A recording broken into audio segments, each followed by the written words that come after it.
organization, which would not speak with us this evening.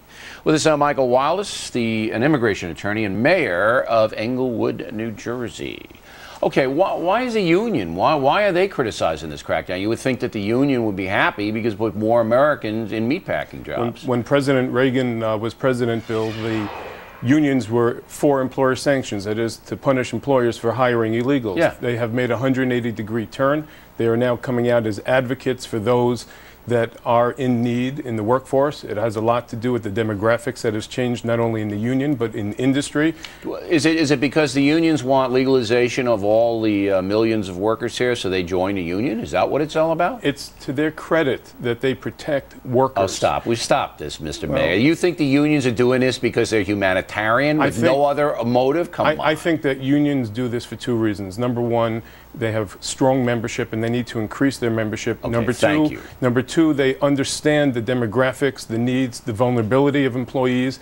They see, for example, in New York, the amount of hotels and restaurants and how meals and beds can be turned over with the same proficiency or the dollar that's brought home. Right, well, we can do all that legally with a decent guest worker program, but I believe the unions now are opposing tough federal enforcement of immigration law because they want amnesty and then they want to get all these people into unions. That's what I think. Maybe I'm wrong. You have to be careful that you don't allow people to bootstrap themselves onto safe ground in ways that they never were intended to. But the truth is, if you have 15 million illegal people in the United States, you can talk about border enforcement and custom enforcement all you want. What do you do with those 15 million Well, we'll people? figure out what to do with them. But the first thing is we have to stop the hordes from coming. And the hordes, I'm not saying that in a disparaging way, but when you have 15 million people, that's a horde.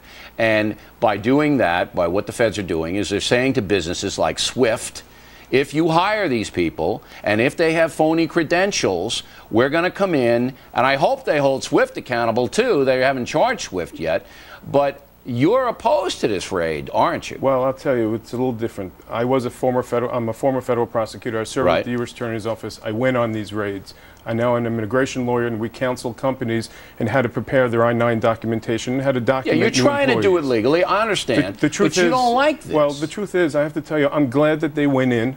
I'm glad they went in with warrants. For years, the bar was upset because immigration agents went in. When I was at the U.S. Attorney's Office, they had to make a showing. We went for warrants. They went in with warrants because it was Swift property, but you don't have to have a warrant to detain an illegal, as you know. Well, but here's the thing, Bill. The bottom line is they're putting a Band-Aid on cancer at any given time. They got to start somewhere. Come on. But you don't do it in this fashion. Why not? Well, because they could do this every 10 minutes in just about every state throughout the country. Good. And then maybe these big companies wouldn't be hiring these people, and maybe we wouldn't have an out-of-control situation. Agree 100% with you. If you take so you got to do it. Let's start. If you take the oxygen out of this, it's great.